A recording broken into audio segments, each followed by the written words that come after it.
Buksan po natin ang ating Biblia sa Jeremiah 29 verse 12.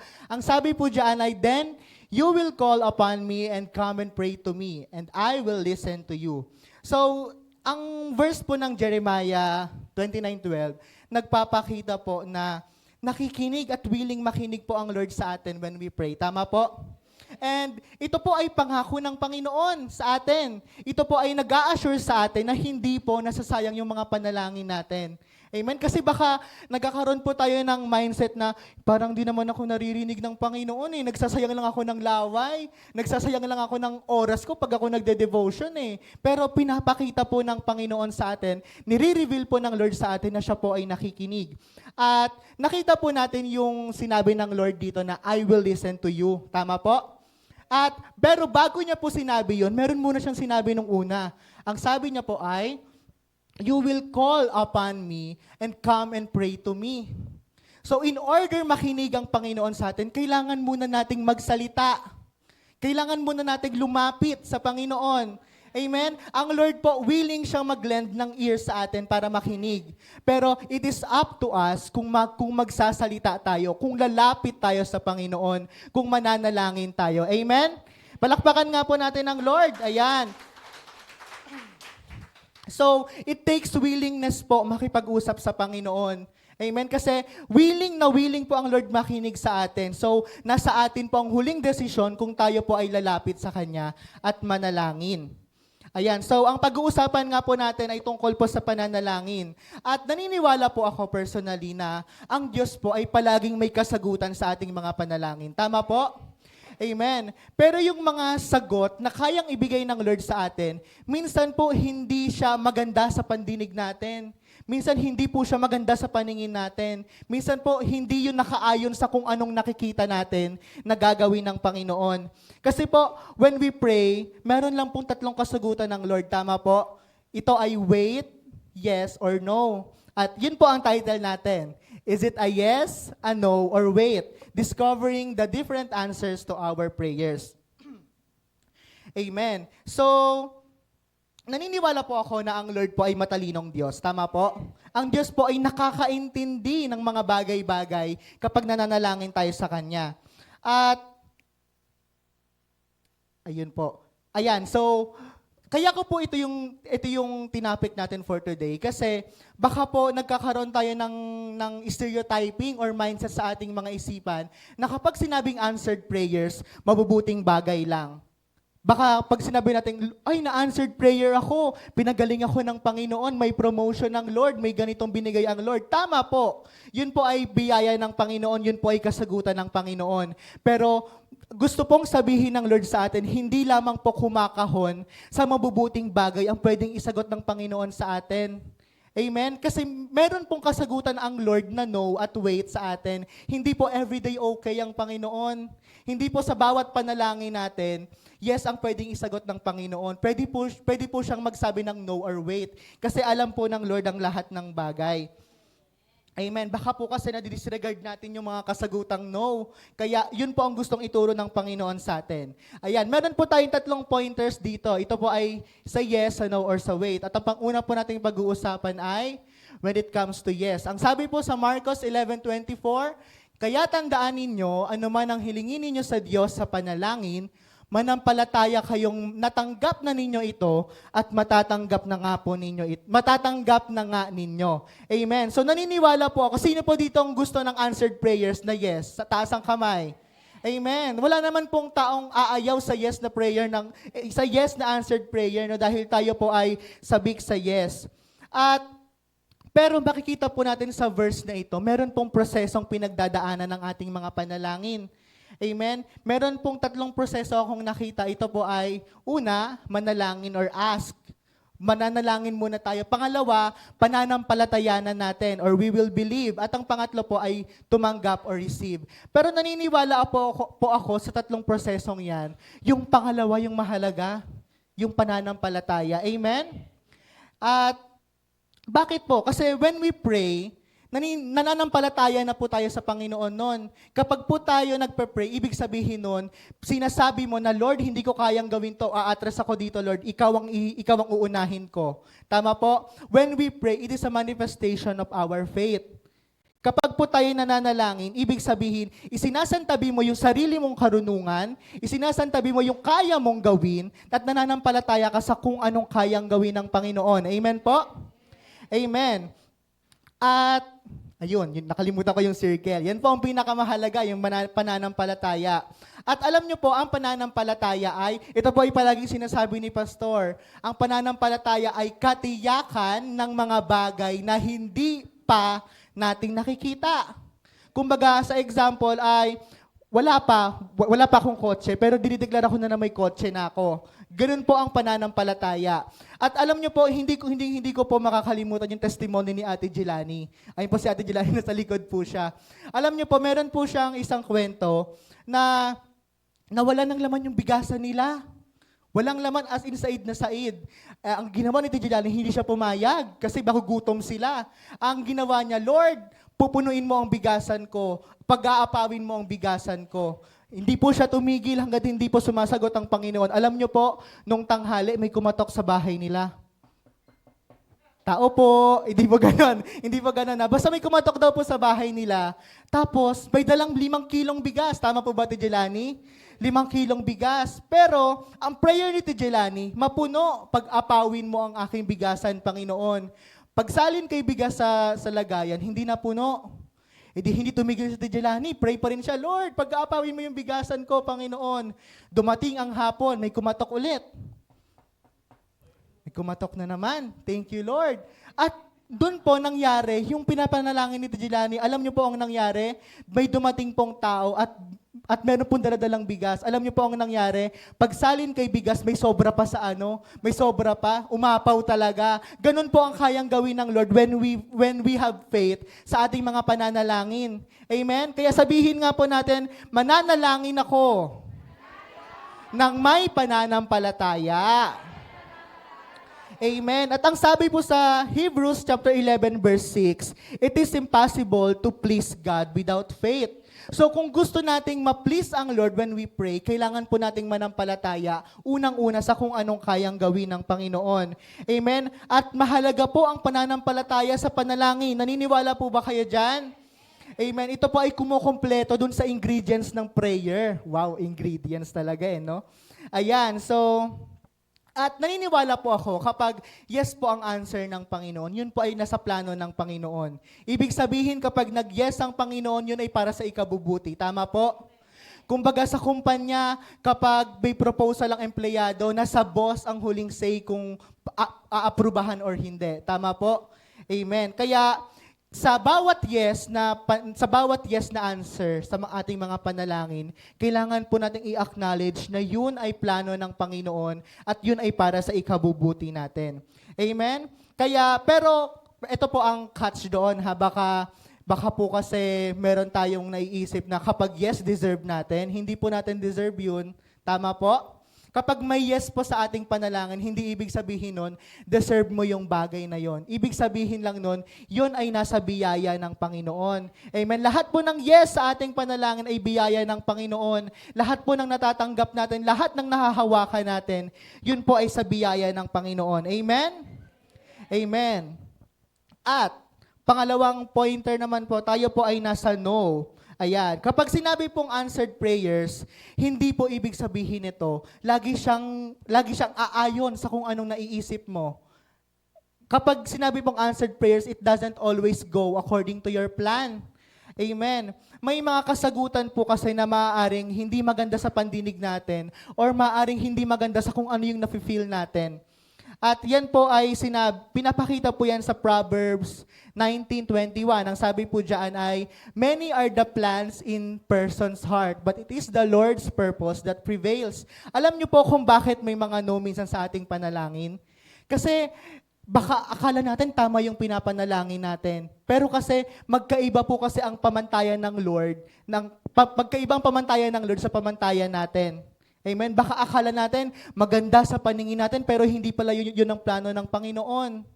Baka maganda kasi yun yung nakasanayan natin pero hindi yun ang plano ng Panginoon. Amen? Palagi po natin iisipin na sa bawat panalangin natin, plano po ng Lord ang mangyayari. Amen? At lagi po nating tatandaan na ang Lord po ay all-knowing God.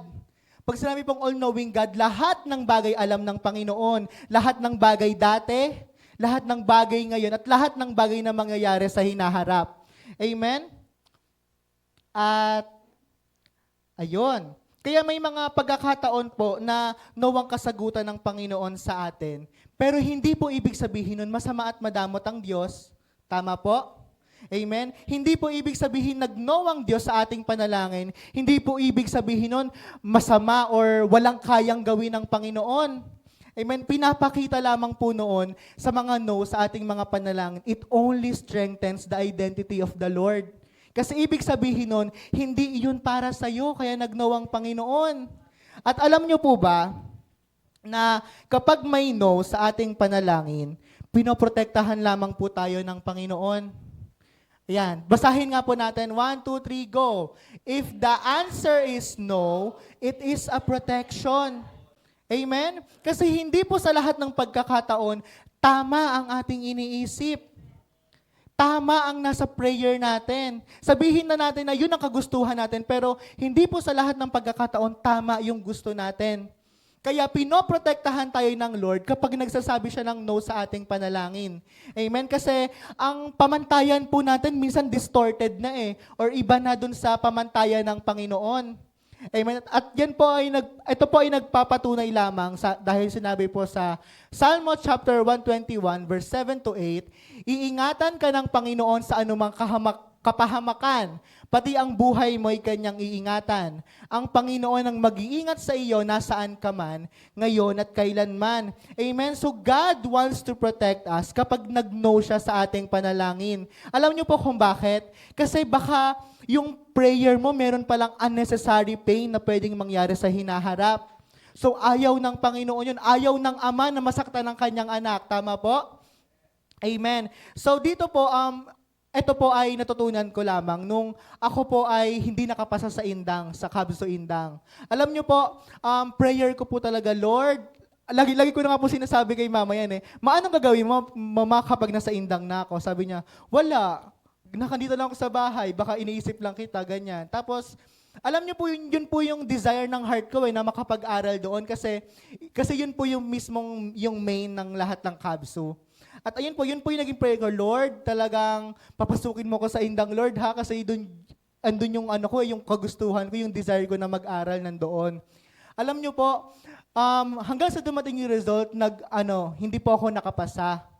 At alam niyo po, nagkaroon po ako ng pain, nasaktan po ako kasi syempre yung kagustuhan mo hindi nasunod, di ba? At doon ko po nakita na totoong makapangyarihan po ang Diyos.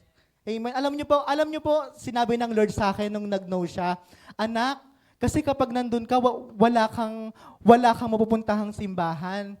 Pag nandoon ka, maaaring hindi ka mapoprotektahan ng nanay mo sa kung anong naiyak tuloy ako Ayan, yun po yung tinuro ng Panginoon sa akin, na kapag nag-no ang Lord, may gusto pong ituro ang Lord sa atin. Amen? At ayun, pwede ko po kasing isipin, pwede kong sabihin na, Lord, hindi mo pala kaya gawin to Wala ka pala Di ba? Pwedeng yun po yung maging reaction natin kapag nag-no ang Lord sa ating mga panalangin. Pero alam nyo po, bawat kasagutan ng Panginoon sa mga prayers natin, hindi po doon madedetermine kung sino at ano ang Panginoon. Every answer to our prayers, it will not determine who our God is. It will determine who we are as a person. Amen? Alam niyo po kung bakit ko po nasabi to? Kasi yung reaction po natin doon sa mga kasagutan sa ating mga panalangin, yun po ang magdedetermine kung sino tayo sa harapan ng Panginoon. Alam niyo po kung bakit? Kasi baka may mga pagkakataon na kapag nag-no, pwedeng maging reaction ng tao, umayaw siya, maggalit siya, mag-questionin niya ang Panginoon, pwede siyang umaya, mawala ng pag-asa kung ganyan-ganyan. Kaya, yung mga kasagutan sa ating panalangin, hindi po doon na-determine kung ano ang kayang gawin ng Panginoon. Amen? Doon po nakikita kung sino o ano tayo bilang isang mananampalataya. At doon din po makikita kung anong klaseng anak tayo sa ating Ama. Amen? At ayun po, kasi po, meron lamang pong dalawang uri ng tao pagdating sa answered prayers. Yun po yung mga mananatili at yung mga aayaw. Kaya gusto pong ituro ng Lord sa atin, kapag nag-no siya sa ating panalangin, matuto po tayong manatili. Manatili po tayo sa Panginoon. Kasi siya lamang po ang nakakaalam ng lahat ng bagay. Amen? At katulad nga po nung sinabi ko, kapag nag-no ang Panginoon, ibig sabihin lamang nun, pinoprotektahan po tayo ng Panginoon. At ang sabi po sa Job, ayan, sabi po dyan, in every no, it will determine who we are. Sabi po sa Job chapter 2 verse 10, nagsasalita ka ng walang kabuluhan. Mabubuting bagay lang ba ang tatanggapin natin mula sa Diyos at hindi ang masasama? So sinasabi po ng verse na ito na totoong-totoo na pwedeng mangyari sa atin. Pwede pong dumating sa journey natin as a Christian. Magkakaroon po tayo ng mga no sa ating panalangin. Amen? Pero hindi po ibig sabihin nun, masama at madamot ang Diyos. Hindi po naging masama at madamot ang Diyos. Amen? Kasi po, ayun, hindi po madamot ang Panginoon. Kasi po hindi naman po genie ang Lord eh. Tama po? Hindi po genie ang Panginoon. Baka po kasi nagkakaroon tayo ng mindset na kapag sinabi natin, Lord, ibibigay niya lahat. Ibibigay niya lahat kahit alam ng Lord na ikakasakit natin. Hindi po ganon ang Panginoon. At hindi po genie ang Lord, ha? Kasi alam niyo po ang genie, 3 beses ka lang po mag-wish dyan. Tatlong beses lang po pwedeng mag-grant yung mga gusto natin. Pero sa Lord, kahit anong hilingin mo, basta na sa kanyang kalooban, ibibigay niya sa'yo. Amen. At ang pinagkaiba po ng Lord sa genie ay ito. Hindi wish ang tinutupad ng Panginoon, kundi ang kanyang kalooban sa atin. Amen? Yun po ang pagkakaiba ng genie at ng Panginoon. Ang genie po, pwede niyang i-grant yung wish mo, yung kagustuhan mo. Pero ang Lord po, alam niyo po ang ginagrant niya kung ano yung mabuti at kung ano ang kalooban niya para sa atin. Amen? Ayan. Bakit ko po nasabi ito? Kasi yung kalooban po ng Panginoon, alam na alam po natin, ito po ay para sa ikabubuti natin. Amen. Ayan po, nasa pangatlong pointers na po tayo. Ito po ay when it comes to wait. Ang sabi po sa Bilang, chapter 23, verse 19, ang Diyos ay hindi tao na magsisinungaling o magbabago ng kanyang isip. Nagsasabi ba siya ng hindi niya ginagawa? Nangangako ba siya ng hindi niya tinutupad? Amen? Alam niyo po, ang pinakagusto kong example when it comes to waiting, si Abraham po. Alam niyo po, pinangakuan siya ng Panginoon na gagawin kong kasing dami ng bituin sa langit ang iyong lahi. Magiging ama ka ng maraming bansa. Pero hindi po nakita ni Abraham na nangyari yon sa kanyang buhay. Tama po? Namatay muna siya bago nangyari yung mga bagay na yon. So tinuturo po ng Panginoon na matuto po tayong maghintay kapag wait ang kasagutan ng Panginoon. Ayan, nalaglag po siya. Amen. Kasi po, when it comes to waiting, meron din pong gustong ituro ang Panginoon sa atin. Amen. Malay mo, ina-adjust lang yung pasensya mo. Malay mo, ina-adjust lang kung anong meron ka ngayon. Kaya meron pong mga wait na sagot ang Panginoon. Dahil lagi po nating tatandaan na wala pong bagay na instant. Wala pong instant answer. Ang instant na lamang po ngayon, noodles na lamang po ang instant ngayon. Kaya may mga kasagutan po na paghihintay at paghihintayin po tayo ng Panginoon. Kasi alam niyo po kung bakit. Example, ako, gusto kong magkakotse. Lord, gusto kong magkakotse. Lord, please naman, Lord, bigyan mo ako ng kotse. Pero wala pa pala akong lisensya. Ni bike nga, hindi ako marunong magbike eh. Gusto ko pa magkaroon ng kotse. Diba, doon po natin makikita na kapag tayo po ay naghihintay, may gusto lamang pong ituro ang Panginoon sa atin. Kaya when it comes to waiting, matuto po tayong magtanong sa Panginoon kung bakit wait ang kanyang kasagutan. Amen? At ang sabi po sa Habakuk, chapter 2, verse 3, isulat mo muna ito dahil hindi pa dumarating ang takdang panahon para mangyari ito. Ngunit hindi magtatagal at tiyak na mangyayari ito kahit magtagal ng kaunti, hintayin mo lang dahil tiyak na mangyayari ito sa takdang panahon. Amen? So tinuturo po ng verse na ito na perfect po ang timing ng Panginoon. Palagi pong nasa tama ang timing ng Panginoon. At tinuturuan din po tayo nito na maghintay ng may pag-asa. At pinapakita rin po nito na ang pangako po ng Panginoon ay tutuparin niya. Amen? Tutuparin niya ito, maniwala ka man o hindi. Yun po yung tinuturo ng verse na ito. At malinaw po na sinasabi ng Habakkuk chapter 2 verse 3 na ang kanyang timing po ay perfect. Amen? At ang sabi rin po diyan, maghintay or mag-wait. Amen? At ito po, meron po akong mga nilagay na verse dito when it comes to waiting. Dahil ito po ay gustong sabihin ng Panginoon at para maging encouragement sa atin. Ang sabi po sa Psalm 37 verse 7, "Be still before the Lord and wait patiently for Him." At ang sabi rin po sa Isaiah chapter 60 verse 22, "When the time is right, I the Lord will make it happen." Amen? So when it comes to waiting, kailangan lang po natin manampalataya at maghintay na sagutin ng Lord ang ating mga panalangin. Huwag po tayong mawawalan ng pag-asa dahil alam niyo po kung bakit? Hindi po sinungaling ang Panginoon. Hindi po napapako ang kanyang mga pangako. Totoo po kapag sinabi ng Panginoon, gagawin at gagawin niya. Makita mo man o hindi, gagawin at gagawin niya. Amen? So when it comes to waiting, kailangan po nating maghintay ng may pag-asa. Amen? Huwag po tayo mawawalan ng pag-asa kapag tayo ay nananalangin. Amen? Kaya, ang tinuturo po ng Lord sa atin when it comes to waiting, maghintay at manalangin at manampalataya. Yun po ang gustong sabihin ng Panginoon. Kaya, kung meron kang mga panalangin na on the way, magtiwala ka. Tutuparin at tutuparin ng Panginoon yan. Amen?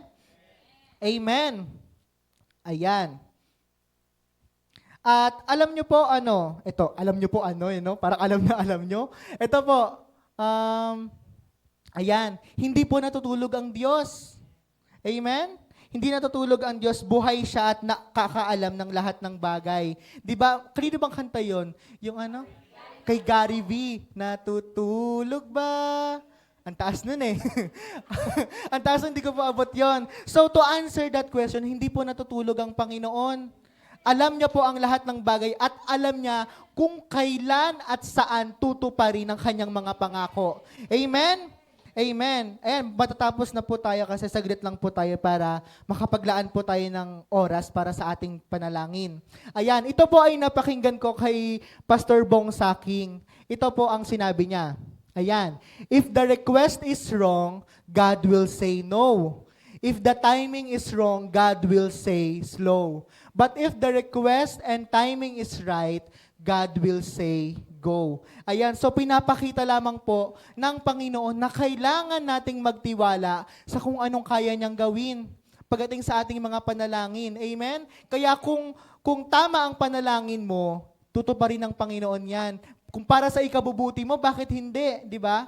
At kung hindi naman tama yung timing natin, matuto po tayong maghintay. At ayun, kung mali nga po, magsasabi po ng no ang Panginoon. Ayan. At patuloy po tayong ina-assure ng Panginoon na magtiwala sa kanyang kapangyarihan. Amen? Dahil siya ay all-knowing God at siya ay nakikinig na Diyos. Kaya yung mga panalangin po natin, hindi po nasasayang yan. Alam na alam po ng Panginoon yung mga desire ng ating mga puso. Alam na alam po ng Panginoon yung mga sinasabi nyo kapag kayo ay nagde-devotion. Alam po ng Panginoon kung ano yung mga prayer nyo. Kaya magtiwala po tayo sa kung anong kayang gawin ng Panginoon. Amen? At magtiwala din po tayo sa timing ng Panginoon. Amen? Dahil ito po ay nagpe-play ng crucial role pagdating sa ating panalangin. Amen? Dahil kung tama ang timing at tama ang ating panalangin, magtiwala po tayo na sasagutin niya ng Panginoon. Amen? At dun po natatapos ang ating intercessory preaching. Ayan, at isa pong prayer request na gustong ibigay sa atin ng Panginoon ay magkaroon po tayo ng sensitivity sa Holy Spirit. Amen? Kasi alam niyo po kung bakit. Kapag nagkaroon po tayo ng sensitivity sa Holy Spirit, magiging matalas po yung pandinig natin sa mga answered prayers. Amen? Baka po kasi nag-no na pala ang Panginoon, pinapanalangin mo pa rin ito, nasasayang lang yung panahon natin. Amen? Kaya magkaroon po tayo ng sensitivity sa Holy Spirit. At tinatawagan ko po si Tatay Jerry para ibaba po ang mga prayer request na galing po sa ating Panginoon. Thank you, Lord. Thank you po.